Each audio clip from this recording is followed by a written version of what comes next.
Gujarat news 24ના દર્શકોનું breaking ન્યૂઝમાં હાર્દિક સ્વાગત છે. સમાચાર પાટણ શહેરના ધાર્મિક કાર્યક્રમના.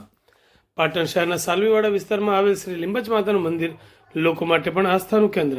પાટણ શહેરના સાલવીવાડા વિસ્તારમાં આવેલ છે શ્રી લીંબચ માતાનું આદ્ય સ્થાન મંદિર. આ મંદિર વાળંદ જ્ઞાતિ ઉપરાંત અન્ય સમાજના લોકો માટે પણ આસ્થાનું કેન્દ્ર છે.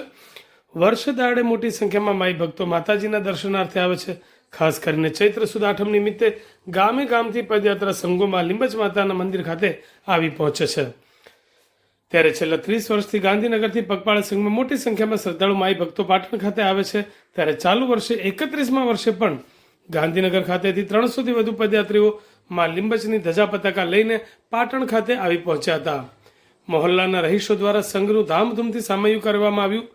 31મા વર્ષમાં પ્રવેશ કરવા નિમિત્તે ગાંધીનગર સંઘના આયોજકો દ્વારા ચૈત્ર સુદ સાતમના દિવસે રામેશ્વર મહાદેવ મંદિર પરિષદ ખાતે માં લીંબચના 26 કુંડી યજ્ઞનું આયોજન કરવામાં આવ્યું હતું.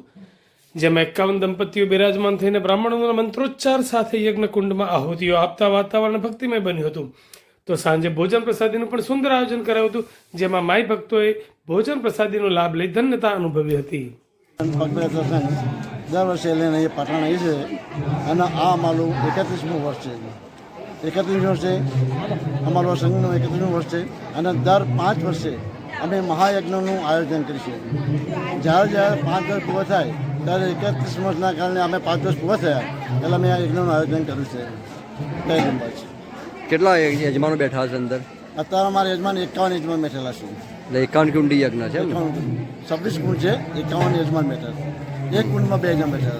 શું નામ આપણું? પારેખ ગોડીલાલ મોહનલાલ. આ વખતે પદયાત્રામાં કેટલા યાત્રીઓ આવ્યા છે? 350 યાત્રી આવ્યા છે. ઓકે.